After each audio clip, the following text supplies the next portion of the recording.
I wanted to make,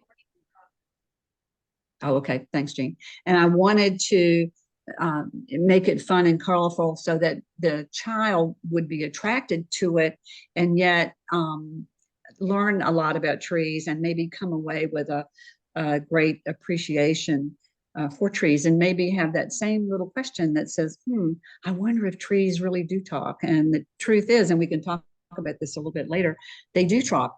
They talk to each other, and they probably talk to us if we could understand their language. So I love trees. I wanted it to be fun, and what's more fun than a ladybug? And so it just kind of fell into place. It was a way to get children off of their electronics and outside, and maybe develop appreciation for nature, because I just really think that if we're going to save this wonderful place where we live, we're going to have to be more in tune on how to take care of it. And that starts with an appreciation for what we do have.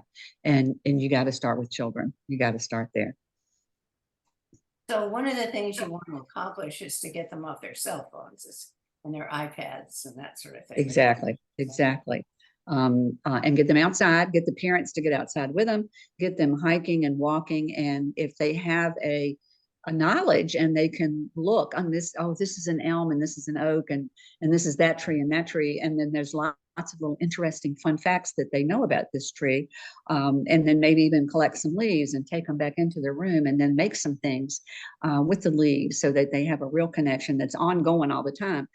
That makes a difference. I mean, for us older people, we played outside. We were outside all day long, if you recall.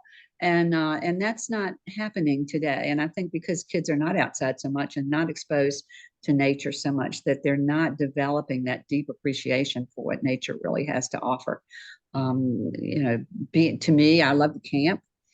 Being back in the woods, I find so exciting and so invigorating. If you've ever had an opportunity to be back in the woods in a windstorm, it's just an extraordinary experience. And it's something that not a lot of people do experience these days. And I would just love to kind of perpetrate that in some way. And I think a book like this would encourage children, because I tried to make it a little bit mysterious and interesting and intriguing, and maybe pique their interest, and that might be a way to get them involved. Great. All right, so for people that are coming into this authorship world like you did with us last year for the first time, by the way, and then this year, this really doesn't have so much to do with Lily as it does for people who have done something completely different, who have a background that is, because your background is not really in education, is it? No. Well, in a sense, let me rephrase that. In a sense, my career was based around training and leadership development and those kind of things, which in a way is teaching, but it wasn't kids. It was always adults. It was effective leadership, effective communication, how to build teams and, do better in business, in terms of, if you work together, then you're going to be able to accomplish more and those kind of things. So in a way, sort of, kind of, it was teaching, but I've never been a teacher. I'll just be honest, because there are people on here who know me.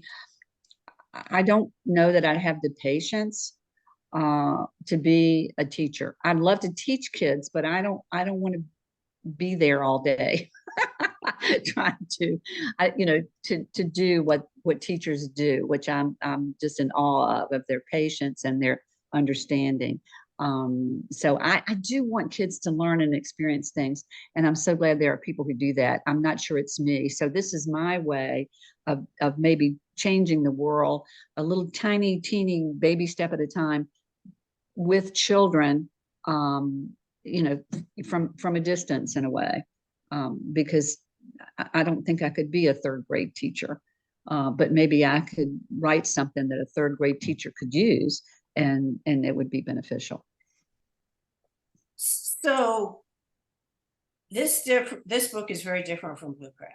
Blue Oh, Crab yeah. wrote for your granddaughter, right? Yeah, I did. It was just a spur of the moment. The story behind Blue Crab very quickly is I have a little granddaughter. Her name is Heather, and I want her to grow up to be a kind, loving, giving person. And in order to do that, there are certain characteristics, certain things that she needs to learn. And I thought, let me write a story about all the things, all the ways I want her to be, and I'll draw it up. And I did. I put it in plastic pages. I put it in a binder, and I gave it to her for Christmas. And it was 6 different things that I thought it was important that she know. And so that's all it was in the beginning. It was for her for that purpose, and then somehow it magically became a book. So through Jean's magic and Cindy's magic. Well, you're the magic one. We just are the ones to help you. All right, so we have Lily Ladybug and her leaf blanket. And before I start, there's just a couple of things I want to say. First of all, I need to thank Jean, you know, my publisher, who has just been absolutely extraordinary. I show up, I give her a stack of typed up pages, and then I give her a stack of drawings, and somehow she goes through them and rearranges them and spreads them out and puts them together, and they just become an extraordinarily beautiful little book. So she's absolutely amazing, and so I thank her so much for everything. And then Cindy, who is like a grammatical genius, and I am not.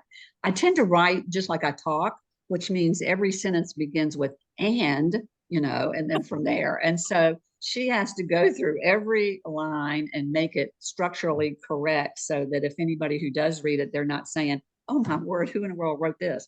So thank you to Cindy for all her work, and thank you, Jean, for all your work. I can't tell you how fascinated and in awe I am of what you're both able to do. So thank you. This sounds like an Academy Award speech. I'd like to thank my producer and my makeup artist and my, you know, so, but I thank all the people today who showed up and spending their beautiful Sunday afternoon listening to me talk about this book. So thank you for joining. I appreciate it. All right, here we go. Okay, here we go. This is Lily Ladybug and her leaf blanket. And on the first page, it does say that this book is dedicated to Abby Williams. That's Pat's granddaughter. And Abby is very special. She's very much a girly girl. She loves to wear dresses and dress up and put bows in her hair, whatever. And at the same time, she's an outdoor girl, and she loves to hike and camp, and she loves bugs and ladybugs and trees and everything in nature. So she's like the whole package. So this book is dedicated to her. She does not know it. And when I get out to Colorado in August, I'm going to give her a copy of the book. We're not even going to tell her. So when she sees that first page, she's going to be thrilled. So I'm excited about that. But this is Lily, the ladybug, and her leaf blanket. And this is a book about trees for children. Lily was a ladybug who loved to snuggle in her little burrow under a beautiful leaf that had a very unusual shape. It wrapped around her perfectly. On sunny days, she would often visit the dandelions and the caterpillars and the bumblebees. She enjoyed the wonderful smell of new grass, and most of all, she liked to show off her shiny red coat with the big black dots. Her life was quite nice. One day, however, there was a storm, and the rain washed over the bank and down the furrows and into her little burrow, and her wonderful leaf blanket washed away.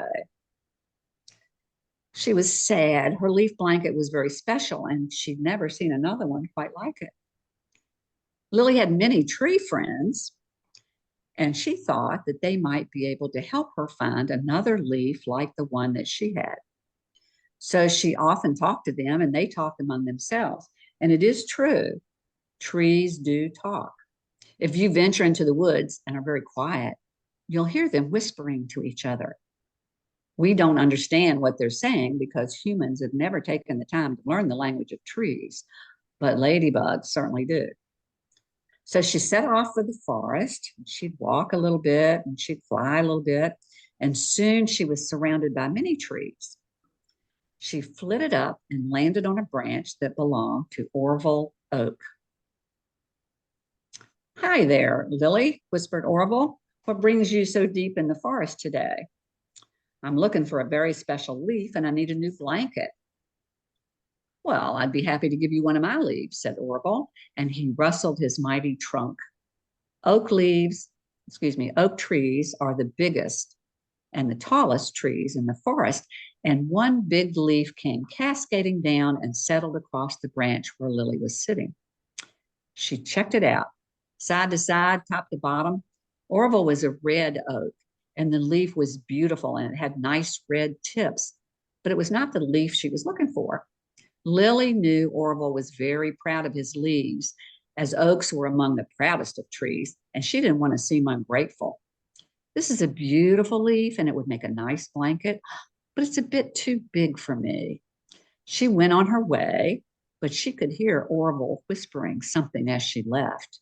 She hoped he wasn't too sad that she didn't want his leaf. She knew Orville had a cousin, a white oak, with leaves very much like Orville's, but those tips were round and softer. Lily was sure that they would be too big as well. No, oak leaves would not do. Next, she encountered two smaller trees. She knew that these guys did not have leaves, but they had needles instead. And she said, "Hi." Anyway, one was Freddie Fir, and very close by was Stanley Spruce. These were the evergreen cousins. Humans sometimes get them confused as to which is a fir and which is a spruce, because Lily could easily tell them apart. Freddie was warm and friendly. His needles were soft. Lily often nestled in his branches and they were comfortable and welcoming. She could remember that he was a fir by saying, "Firs are friendly." Stanley was a bit grumpy. His needles were prickly and they were not soft or comfortable at all. She could remember Stanley was a spruce by saying, "Spruce are scratchy." Freddie Fir said, "Hello, Lily. I hope you're having a nice day." Stanley Spruce said, "Huh." Next was Billy Birch. Lily could see that he had some nice leaves and they were soft and flat, but not like the blankets she had. As Lily flew by, Billy smiled and waved his branches, and she was looking back and complimenting Billy on his handsome leaves when she flew right into Andy Aspen. Quack! She rubbed her head and she laughed, and Andy laughed as well, and the sun was bouncing brightly off his leaves. She thought perhaps the sun was laughing too. Her bumping into Andy had been a funny sight. He was one of her best but most peculiar friends. First, Andy always stood very straight and tall, and his trunk was not brown, covered with bark at all. It was quite white and smooth, and his leaves, which were too small for a blanket, were attached to his branches with a long, very thin stem. And when the wind blew, they twisted and quaked and it sounded like laughter to Lily. Andy was always fun to be around, and he had once told her a secret. "Under the ground, all my roots are connected to all the other aspens in this grove.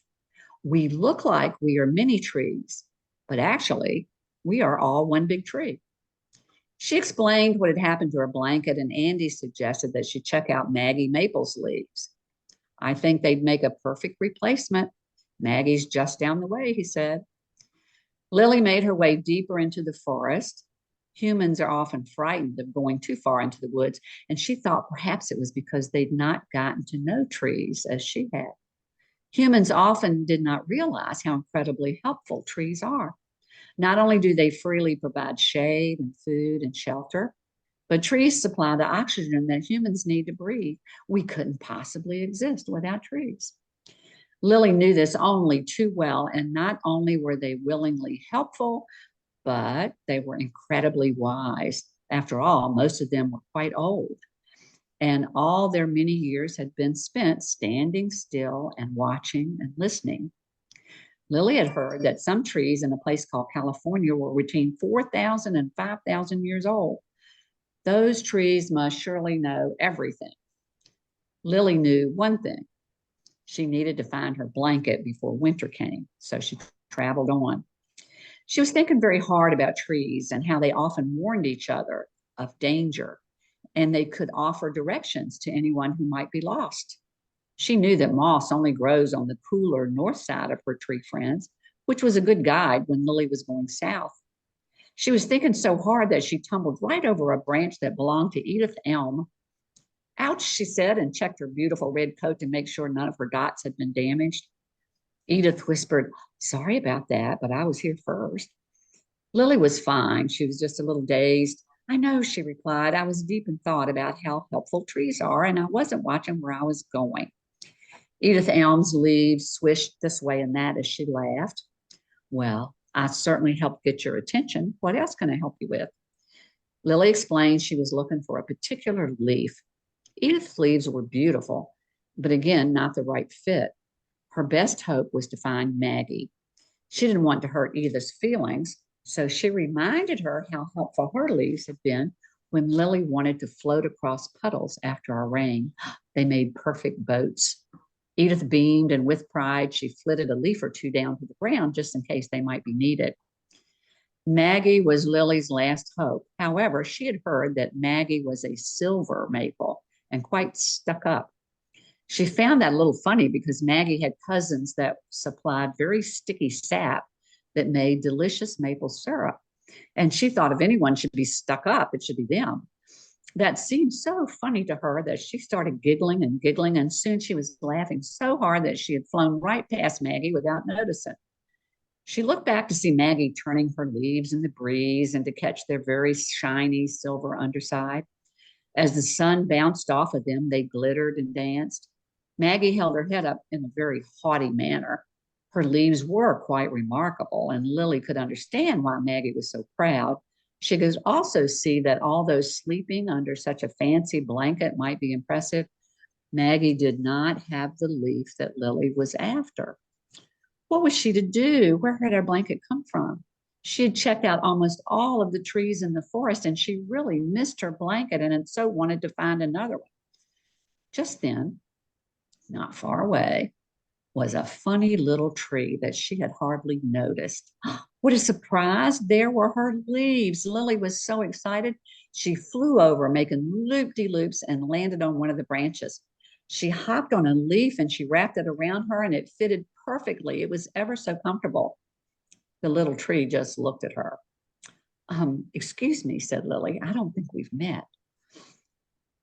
The little tree just gave Lily the side eye and didn't say a word. Lily explained about her lost blanket, and she politely asked if she might have a leaf for a replacement.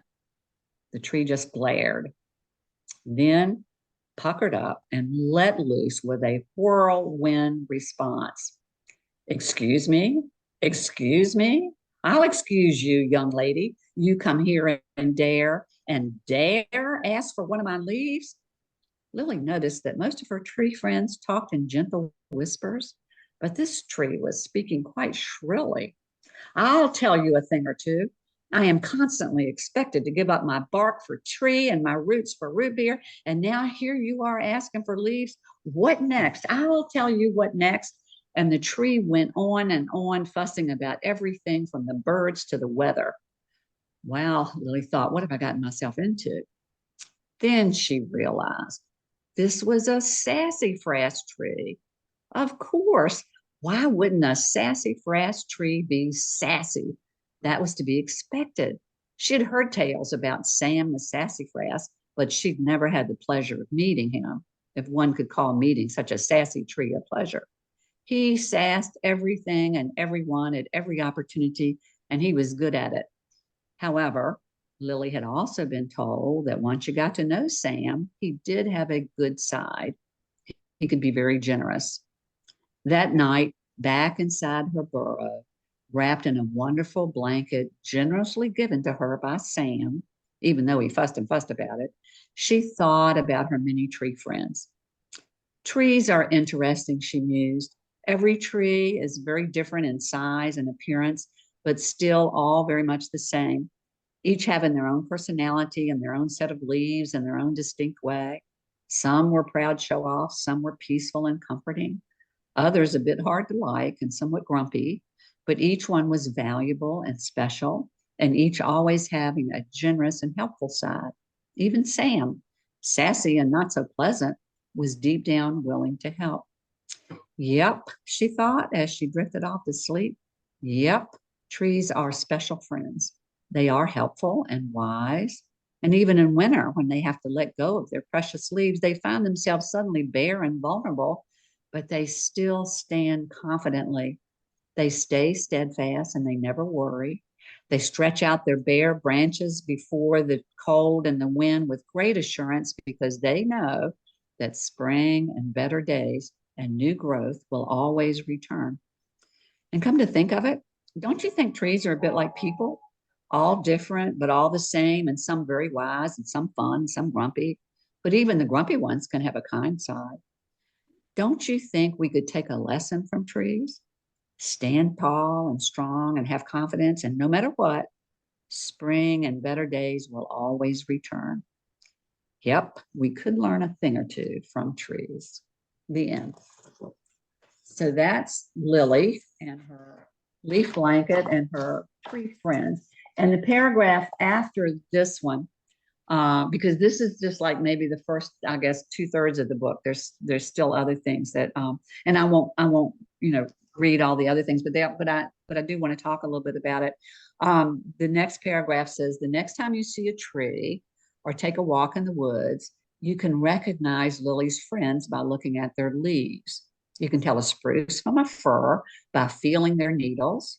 You can tell an aspen from other trees by looking at their leaves or their bark. And as you walk along, listen to the sound that trees make. They rustle their leaves and they scrape their branches together. Do you think they're talking to each other or to you? Perhaps so. Perhaps they're trying to tell you a story. Maybe they are asking you a question. It's always fun to imagine what tales a tree that has lived in the same spot for hundreds of years might have, and what he would tell you if you could only understand. And so then after that, I've got some interesting tree facts. And I did some research, and I tried to write it in such a way that it was simplified and that kids, even younger ones, could read it and understand it. Excuse me. And it's interesting because as I'm researching and looking up fun facts about trees, sorry, I learned a couple of things myself. And one of them was, and I know that I think I had been taught this or I had read this, but I thought that trees in the fall and in the winter that leaves fell off the trees because the cool weather caused the sap to get cooler and thicker, and then that kept the nutrients from getting to the leaves because things couldn't flow. So the leaves died and fell off. And I don't know where I got that, but that's what I thought. Well, that's not true at all. And I was very surprised to find out that, and it's actually number 6 on here. Many people think that leaves fall off a tree in the cooler season, but it's the tree that actually decide when the leaves need to go.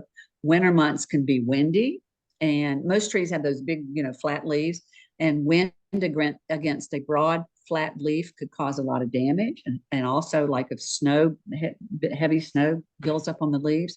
And so the trees protect themselves by letting their leaves fall to the ground. Aren't they smart? And so I don't know, maybe we should have spring, summer, drop, and winter. I don't know, because they don't fall, they drop. The tree drops them. And another thing I didn't know, this was new to me too. When the days become shorter and there's less sunlight, the production of green chlorophyll slows down, and then it finally stops because it doesn't have enough light. As the green goes away in the leaf, the other colors that were hidden in the leaf all along begin to show. And the colors can be red or yellow, orange or purple. So the leaves are not really green. It's just the process of the chlorophyll that makes them green. They're really all these other beautiful, brilliant colors that we just can't see until the chlorophyll stops. So that's a little fact that I didn't know. And there's some other little facts in there. Also included is some very official information about trees. And my teacher friend Lee suggested that I add this because if you were a teacher or a scout leader or a park ranger or somebody and you were teaching a class and you were using this book, it would be handy to have the real deal about trees that you could reference and talk about. So I put all the trees that we talked about with Lily. I put the very official information about them in the book. And throughout that writing, there's some pretty big words. And so if a child was reading through that, there will probably be some words that they didn't recognize or understand. So then I just explained the words. I gave some definitions, because a small child, a 9-year-old probably or whatever, they're not going to know what deciduous means or maybe hemisphere or aromatic, just those kind of things that came up in the discussion about excuse me, trees. I defined them for the kids so they'll know that. But there is a word in that I'd never heard of, and I was so excited to find out and to discover. And I don't know if you've ever heard of it, but the word is Scythurism.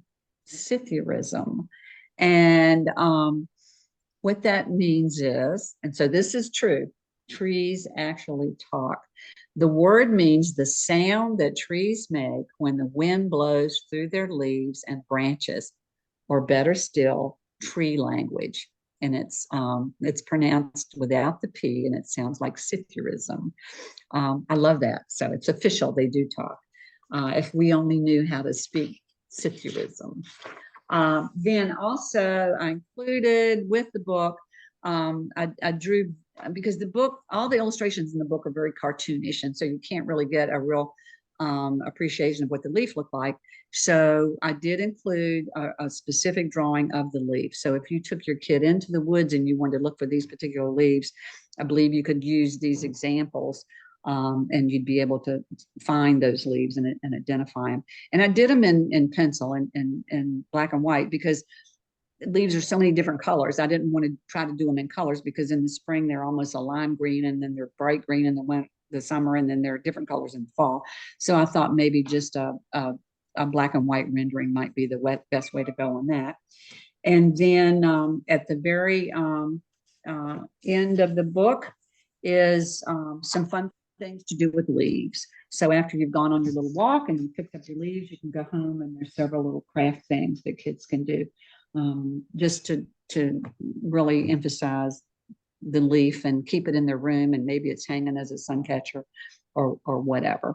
So my goal in this book was to have a child just be absolutely involved with trees and know something about them, and be able to take a walk in the woods and be able to pick them out, and then maybe develop that same love for trees that I have, perhaps. I hope so, because if they do, I think it'll make a difference down the road for all of us. So that was it. That's it. That's so we it. got to the Oh, did you make it? When did you get in? Did you see all of it? Are you talking to me? Yes, talking to you, Lynn. Okay. We didn't, apparently we missed it. We're sorry. That's okay. Everybody was here to eat, and then I sat down to look at the pictures I took of David for his birthday, and there was a thing from Lee that said Maureen just started a Zoom meeting, and me and Cheryl went, oh crap, we were going to do that. So we've been jumping around trying to get on our phones, and Melody told me to download Zoom, and then Cheryl said no, she had an email link, and then we've been doing something for 15 minutes, but we didn't get you. That's okay. Is it recorded somewhere so we can go back and look at it? It is. I recorded it. Jean recorded it. Yes. Okay. I don't, yeah. Well, But you know me. Yeah, you know me, and you're going to get the book. So I don't know if you need all that, but anyway, yeah, we can. Well, We just thought it would be cute if we could look at it, and I was going to pull it up while everybody was here.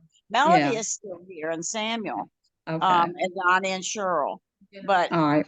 Jennifer's here, but she's asleep on the couch. Okay.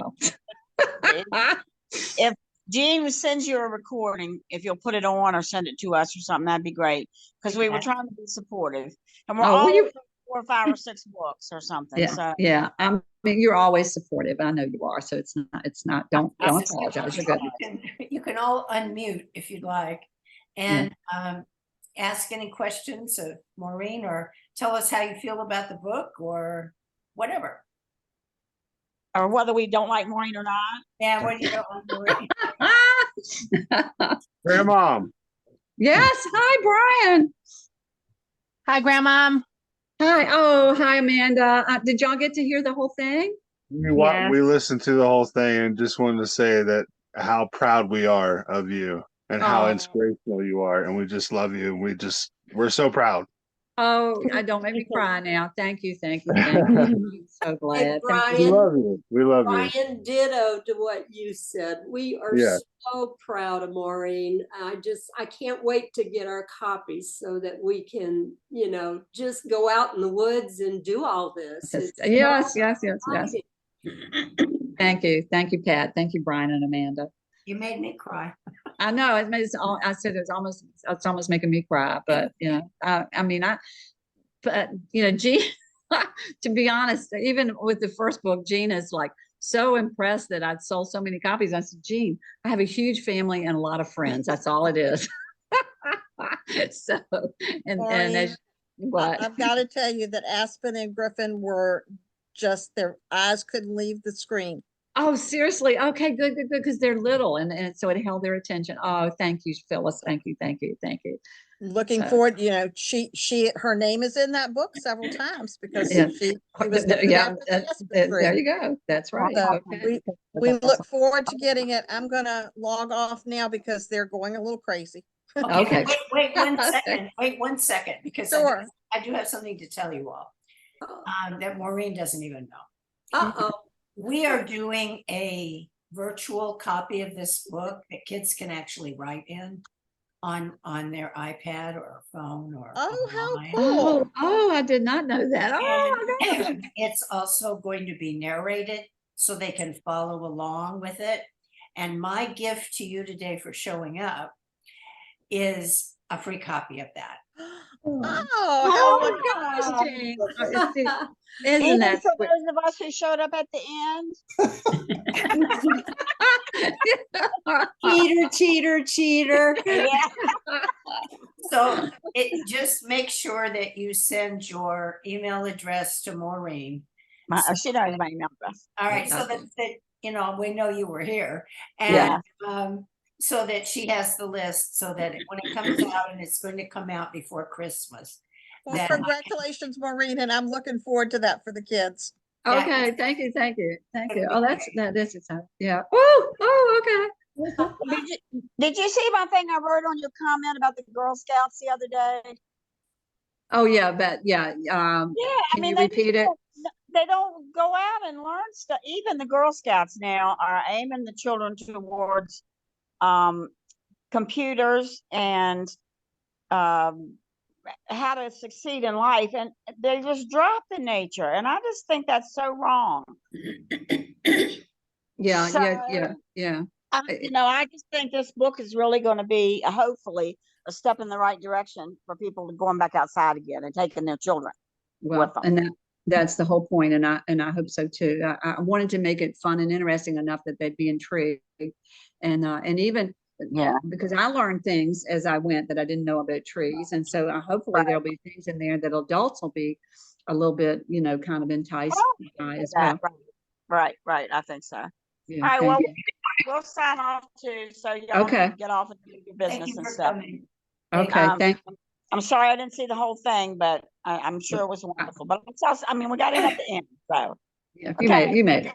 Okay, all right. See y'all Bye. then. All All right, right, bye. bye. All right, Maureen, what else do you have coming up in the future? Oh, gosh.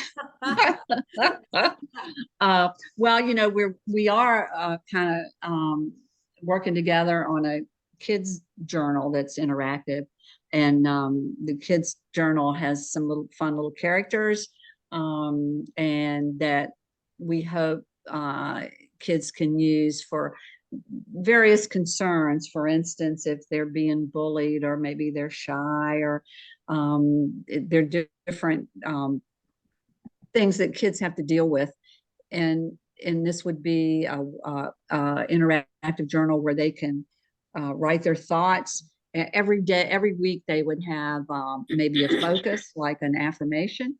They would have a new word, and they would have a new activity that would be kind of geared to whatever the challenge for the child is. So if you had a little kid who was being bullied, and you're like, how do I help them work through this?